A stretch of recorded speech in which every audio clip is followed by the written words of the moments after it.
வருங்கால அரசு அதிகாரி ஆகவிருக்கும் என்ஆரின் தூண்களையும் எங்கள் அன்பு ஆசான் அவர்களையும் இங்கு வந்திருக்கும் அத்துணை நல்லுள்ளங்களையும் அனைவரின் சார்பாக வருக வருக என்று அன்புடன் வரவேற்கின்றோம்.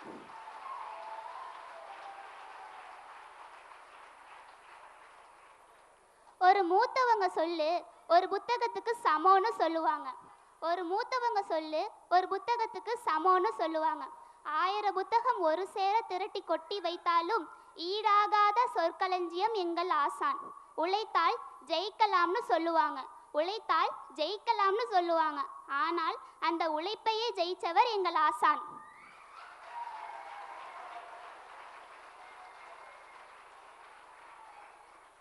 எங்கள் ஆசானின் தியாகத்தை சொல்லி மாளாது. கண்ணிற்கினிய மனைவி ஒருபுறம் இருக்க, முத்துக்கள் போல் குழந்தைகள் மறுபுறம் இருக்க, எத்தனையோ நாட்கள் இவர்கள் முகம் பாராமல் இருந்திருப்பாங்க. ஆனா உடம்பே சரியில்லைனா கூட மாணவர்கள் முகம் பாராமல் ஒரு நாள் கூட இருந்ததில்லை எங்கள் ஆசான்.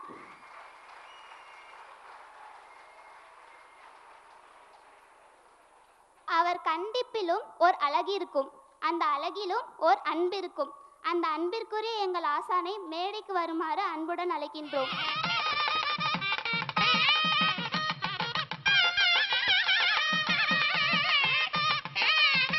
எனக்காக நிதம் ஒரு கனவு கண்ட அன்னையே, அன்பு என்னும் ஊற்றில் குளிக்க வைத்தாய் என்னையே.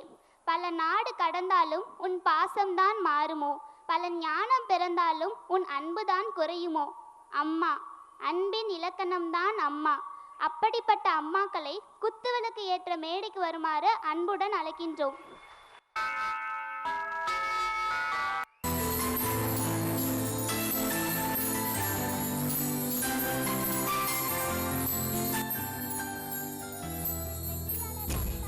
தாயார் விஜயகுமாரி, வெற்றியாளர் அரவிந்த் தாயார் சுமதி அவர்களையும், வெற்றியாளர் ஆனந்த் அவர்களின் தாயார் அசோதை அவர்களையும், வெற்றியாளர் சத்யபிரியா அவர்களின் தாயார் வினோதினி அவர்களையும்,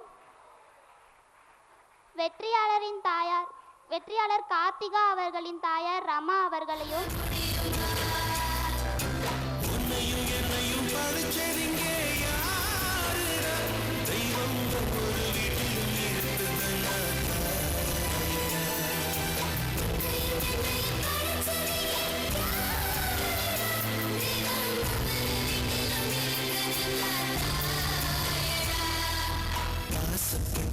எல்லாத்தையும் காசிருந்தா வாங்கலாம், அம்மாவை வாங்க முடியுமா நீயும்?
அப்பா.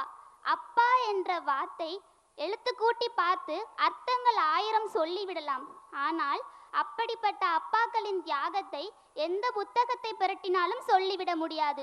தியாகத்தின் உச்சமே அப்பாக்களை மேடைக்கு அழைக்கின்றோம். வெற்றியாளர் ரவீன் அவர்களின் தந்தை ராதாகிருஷ்ணன் அவர்களையும், வெற்றியாளர் ஆனந்த் அவர்களின் தந்தை தவசீலன் அவர்களையும், வெற்றியாளர் சத்யபிரியா அவர்களின் தந்தை ரவி அவர்களையும், வெற்றியாளர் கார்த்திகா அவர்களின் தந்தை திருஞான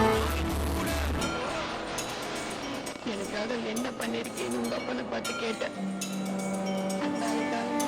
பண்ணிட்டாங்க பண்ணி எல்லாமே.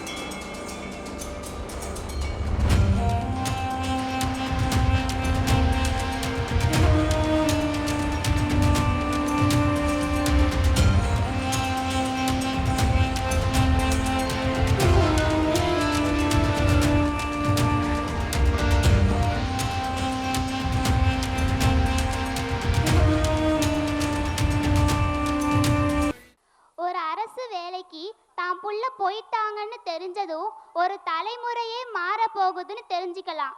அப்பா அம்மா நம்மளை நல்லா படிக்க வச்சுட்டாங்க. நாம் திரும்ப அப்பா அம்மாவுக்கு என்ன செய்ய போகிறோம்?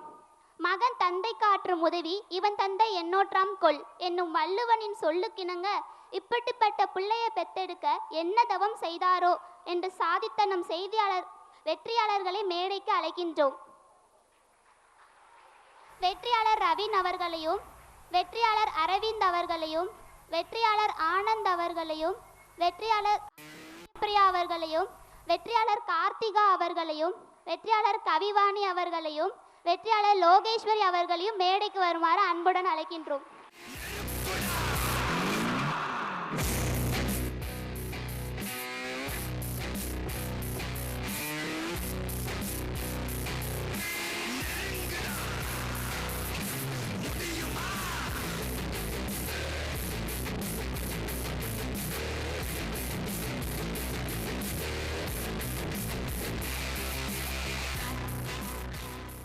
குரு என்னும் வார்த்தைக்கு உருவம் கொடுத்த உன்னதமே, குரு என்னும் வார்த்தைக்கு உருவம் கொடுத்த உன்னதமே, ஏடு தூக்கும் மாணவர்களை நாளை நாடு காக்கும் நல்லோராய் மாற்றிய சிந்தனை சிற்பியே, சாதாரண மாணவனையும் சாதனை மாணவராய் மாற்றிய அறிவு கடலே, அருமையான கல்வியை போதித்து உங்கள் அனுபவங்களை எல்லாம் எங்களுடன் பகிர்ந்து எங்கள் வாழ்விற்கு வழிகாட்டும் வாழ்வியல் புத்தகமே, எங்கள் வாழ்விற்கு வழிகாட்டும் வாழ்வியல் புத்தகமே, உம்மை வாழ்த்துவோம் நித்தமுமே.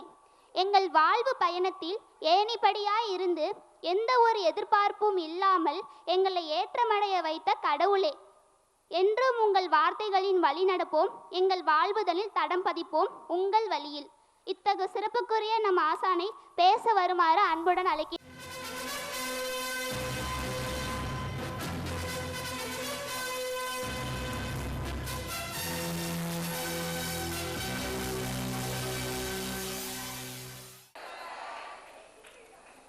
எனர்ஜி பத்திலே வெற்றி வணக்கம். மீண்டும் ஒரு அற்புதமான காலை பொழுது. வாழ்க்கை பெருசு. அந்த வாழ்க்கையில் நம்ம பல விஷயங்களை சந்திக்கிறோம். பல விஷயங்களை சந்திக்கும் போது அதில் நல்லதும் இருக்கும் கெட்டதும் இருக்கும். நல்ல விஷயங்கள் கெட்ட விஷயங்கள்ன்றது நம்மளோட மனசை பொறுத்து தான். ஆனால் எப்பொழுதுமே நம்ம பாசிட்டிவ் திங்கிங்லேயே இருக்கணும் அப்படிங்கிறது ரொம்ப முக்கியம். நம்ம மனசுக்குள்ளே எப்பொழுதுமே நேர்மறையான சிந்தனைகள் மட்டும்தான் இருக்கணும் அப்படிங்கிறது ரொம்ப முக்கியம். இதுக்கு முன்னாடி சாதித்த எல்லாருமே அந்த நேர்மறையான சிந்தனையில் சாதித்தவங்க தான். 1921 செத்து போனாலும் கண்டிப்பாக சுதந்திரம் வாங்குவோங்கிற நேர்மறையான சிந்தனை இருந்ததுனால தான் 20-25 வருஷத்துக்கு முன்னாடியே ஆடுவோமே பல்லு பாடுவோமே ஆனந்த சுதந்திரம் அடைந்து விட்டால் அப்படின்னு நம்ம முண்டாசு கவி பாடியிருக்காரு. கண்டிப்பாக சுதந்திரம் கிடைக்கும்னு நினச்சதுனால தான் காந்தி தொடர்ந்து போராடினார். கண்டிப்பாக விடுதலை கிடைக்கும்னு நினச்சி தான் நேரு பல வருடங்கள் ஜெயிலுக்கு போனார். கண்டிப்பாக நல்ல விஷயங்கள் நடக்கும்னு நினச்சி தான் கர்ம வீரர் காமராஜர் பல திட்டங்களை தொடங்கி வச்சார். நேற்று கூட படித்தோம், ஒரு ஆட்சி பண்ண 9 ஆண்டுகளில் 17 அணைகள். அந்த 17 அணைகளும் நீண்ட காலத்துக்கு நல்ல பயனை கொடுக்கும்னு அவர் முன்கூட்டியே பாசிட்டிவாக யோசித்ததுனால மட்டும்தான் 9 ஆண்டுகளில் 17 அணைகள் அவர் உருவாக்குறாரு. அப்போ எல்லாருமே நம்மளை சுற்றி எவ்வளவு நெகட்டிவிட்டி இருந்தாலும் அதை மாற்றி பாசிட்டிவாக மாற்றி பாசிட்டிவாக கன்வெர்ட் பண்ணி தான் ஜெயிச்சு வந்திருக்காங்க. வெற்றி பெற்ற எல்லாரும் பாருங்கள், நெகட்டிவ் திங்கிங் அவங்கள்ட்ட இருக்கவே இருக்காது. தோல்வின்னு ஒன்றும் இல்லை, எல்லாமே அனுபவங்கள் தான் நான் அடிக்கடி சொல்லுவேன். ஆனால் அந்த தோல்விங்கிற அனுபவம் நமக்கு கற்றுக் கொடுக்குற மாதிரி எத்தனை விஜயாலயன் வந்தாலும் கற்றுக் கொடுக்க முடியாது. ஒரு தோல்வி தான் நமக்கு மிகப்பெரிய ஆசான், ஒரு தோல்வி தான் நமக்கு மிகப்பெரிய டீச்சர். தோல்வின்னு ஒன்று இல்லை, அந்த தோல்விங்கிற அனுபவம். ஒரு எக்ஸாமில் மிஸ் பண்ணுற அந்த எக்ஸ்பீரியன்ஸ், ஒரு எக்ஸாமில் மிஸ் பண்ணுற அந்த எக்ஸ்பீரியன்ஸ் கற்றுக் கொடுக்குற லெசனை, பாடத்தை எத்தனை ஆசான்கள் வந்தாலும் கற்றுக் கொடுக்க முடியாது. அதனால் அதுவும் நல்லது தான் ஒரு விதத்தில். ஒரு நேரத்தில் ஒரு வாய்ப்பை மிஸ் பண்ணுறோம்னா அடுத்து அந்த வாய்ப்பு நமக்கு கிடைக்க போது, இருந்தாலும் அந்த மிஸ் பண்ணும்போது நமக்கு கிடைக்கிற அந்த அனுபவங்கள் இருக்குல்ல, அந்த அனுபவங்களுக்கு ஈடு இணை எதுவுமே இல்லை. அதனால் ஒரு வாய்ப்பை மிஸ் பண்ணிட்டோம் அப்படின்னு யாருமே எந்த நொடியிலையுமே ஃபீல் பண்ணவே வேண்டாம். அந்த அனுபவங்கள் நமக்கு காலகாலத்துக்கு நம்மளை வெற்றியாளராக மாற்றும். அப்போ ஒரு வாய்ப்பை மிஸ் பண்ணும்போது நமக்கு கிடைக்கிற அந்த அனுபவங்களை பயன்படுத்துங்க. அந்த அனுபவங்களை வச்சு இன்னும் நீங்கள் நல்லா வலிமையாக எழுந்து வந்து மேலே மேலே உயர உயர பறக்க ஆசைப்படுங்க. அப்படி உயர உயர பறக்க ஆசைப்பட்டு பல அனுபவங்களை தங்களுடைய வெற்றி படிக்கட்டுக்கெல்லாம் மாற்றினவங்க தான் இன்றைக்கி வெற்றியாளர்களாக வந்திருக்காங்க, வந்துக்கிட்டு இருக்கிறாங்க. ஸோ அத்தனை பேருக்கு ஒரு பலத்த கரவொலி நம்ம கொடுத்து எல்லாருமே வரவேற்போம். Welcome to all.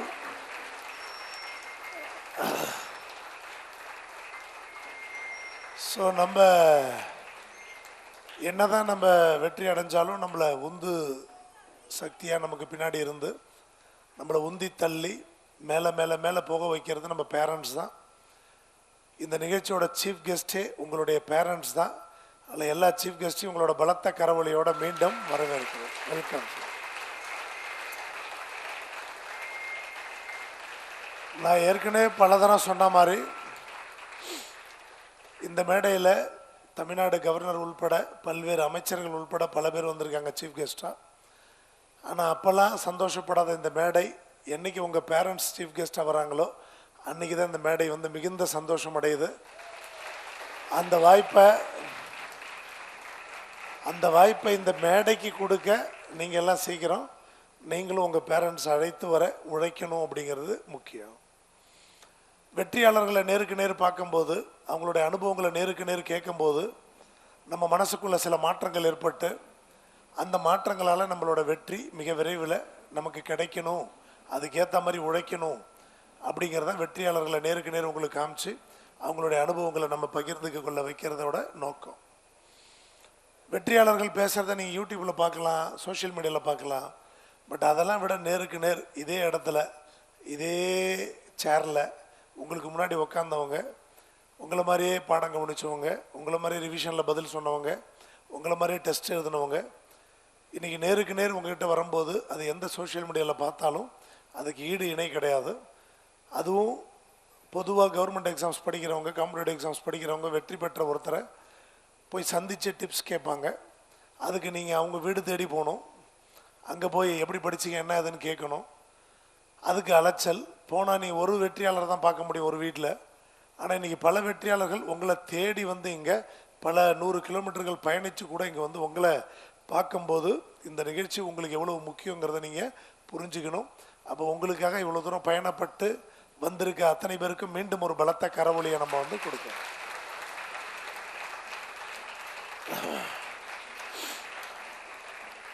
இப்போ தான் எனக்கு 2003 தில்லைநகர் 3rd கிராஸில் NRIAS அகாடமி ஆரம்பித்த ஞாபகம் இன்னும் இருக்குது.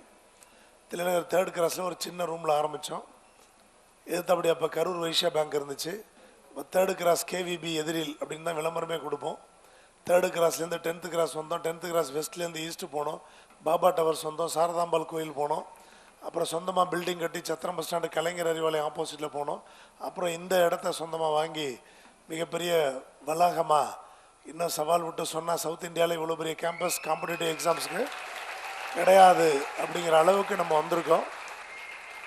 இந்த பயணம் வந்து நான் மட்டும் தனியாக பயணிக்கிறது இல்லை, நீங்களும் தான் எங்கள் கூட சேர்ந்து பயணிக்கிறீங்க, நானும் தான் உங்களோட சேர்ந்து பயணிக்கிறேன். அந்த வகையில் இந்த பயணத்துக்கு உழைத்த அத்தனை பேருக்கு ஒரு பலத்த கரவொலியை நம்ம இந்த நேரத்தில் கொடுக்கணும். இந்த பயணத்துக்கு நிறைய பேர் உழைச்சிருப்பாங்க, எல்லாருமே இன்னும் உழைச்சிக்கிட்டு இருக்காங்க. அதில் முக்கியமாக ஷகிலா, ரமேஷ் இவங்களாம் ரொம்ப வருஷமாக இங்கே இருக்காங்க.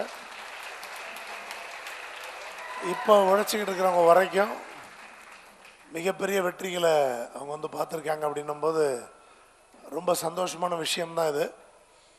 பொதுவாக இதெல்லாம் வந்து ஒரு ப்ரொஃபஷ்னல் டிபார்ட்மெண்ட் இல்லை, ஒரு ஒரு டியூஷன் சென்டர் மாதிரி தானே. டியூஷன் சென்டர் பெருசாக நடத்துகிறோம். டியூஷன் சென்டர்லாம் யார் வருஷ கணக்கில் நடத்துகிறா? ஏதோ தெம்பு இருக்க வரைக்கும் நடத்துவாங்க, அப்புறம் விட்டுருவாங்க. அப்படி தான் இந்த துறையும் அப்படி தான். இது ஓரளவுக்கு தமிழ்நாட்டுக்கு, அதுவும் டிஎன்பிஎஸ்சி எக்ஸாம்ஸ்க்கு இதை சேனலைஸ் பண்ணது நம்ம தான் ஃபஸ்ட்டு.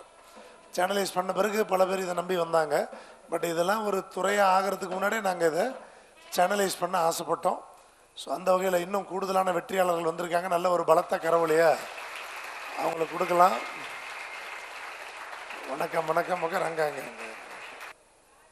சரியா? ஸோ ஒரு வெற்றி நம்ம உள்ளத்தில் வந்து ஒரு சந்தோஷத்தை ஏற்படுத்தும்.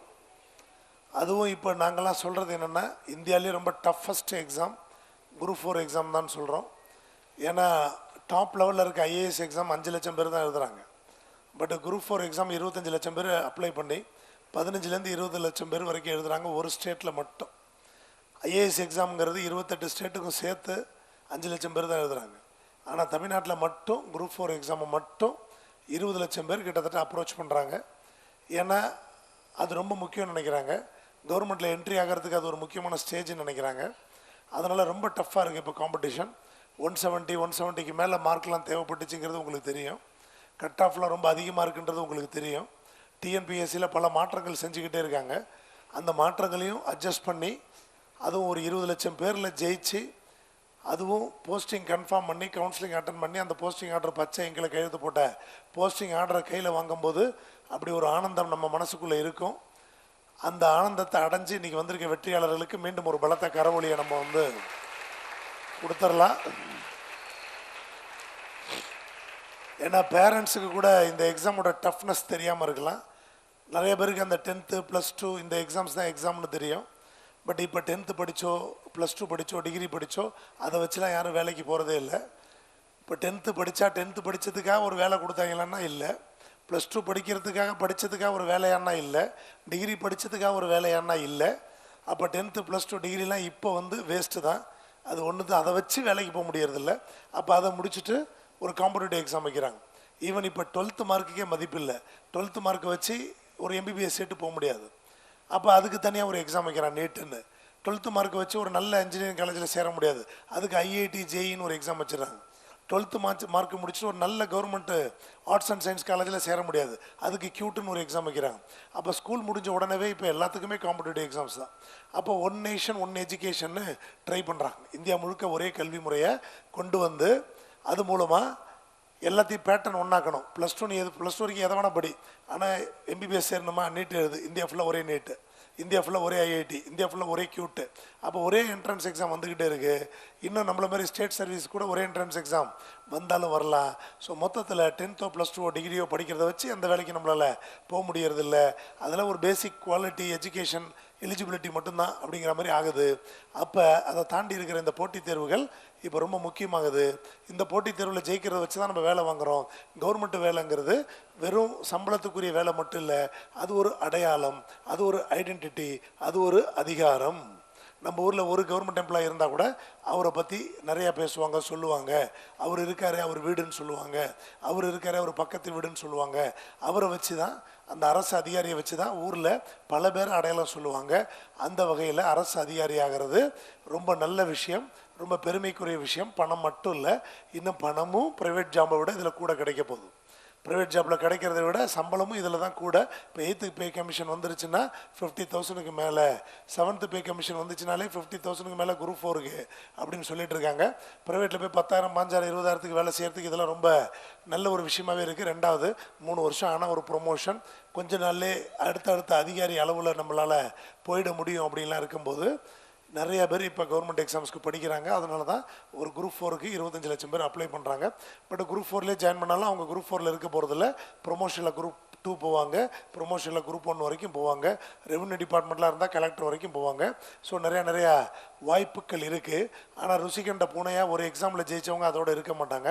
தொடர்ந்து படித்து பல எக்ஸாம்ஸ் எழுதி வெற்றி மேலே வெற்றி பெற்றுக்கிட்டு தான் இருப்பாங்க. ஒரு வெற்றி பெறுவது தான் கஷ்டம். அதுக்கப்புறம் பல வெற்றிகள் நமக்கு கிடைக்கும். உங்கள் பேரண்ட்ஸுக்கு கூட உங்கள் மேலே நம்பிக்கை இல்லாமல் இருக்கலாம். ஆனால் உங்கள் மேலே நம்பிக்கை வச்சுருக்க முதல் ஆள் நான் தான். நீங்கள் அதுக்காக ஜெயிக்கணும். ஏன்னா பேரண்ட்ஸு உங்களை கொண்டு நீங்கள் சேர்க்கும்போது உங்கள் மேலே நம்பிக்கை ஏதோ கேட்குறாங்க சேர்க்கலாம் அப்படின்னு கூட நினச்சிருக்கலாம். அடுத்து நீங்கள் போகிற போக்கை பார்த்து உங்களால் படிக்க முடியுமா, பாஸ் பண்ண முடியுமான்னு கூட நினச்சிருக்கலாம். பட் நீங்கள் எல்லாருமே பாஸ் பண்ணணுன்னு நினைக்கிற மட்டும் இல்லை, நம்புகிற ஒரே ஆள் விஜயாலயன் மட்டும்தான். ஸோ நீங்கள் எல்லாருமே அதுக்கு இப்போ இதில் பேரண்ட்ஸ் உங்கள் மேலே நம்பிக்கை வைக்கிறாங்கன்றது கூட செகண்டரி. பேரண்ட்ஸ் உங்கள் மேலே நம்பிக்கை வைக்கிறத விட என் மேலே நம்பிக்கை வச்சுருக்காங்கன்றது இன்னொரு முக்கியமானது.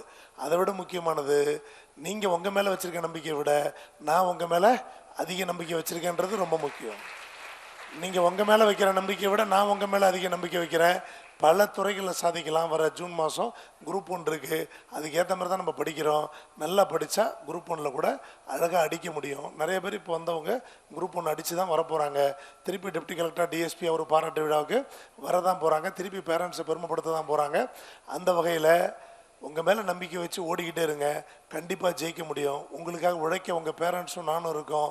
எங்களை சார்ந்த பல பேர் இருக்காங்க, ஸ்டாஃப்ஸ் இருக்காங்க, ஃபேக்கல்ட்டிஸ் இருக்காங்க, எல்லோரும் இருக்காங்க.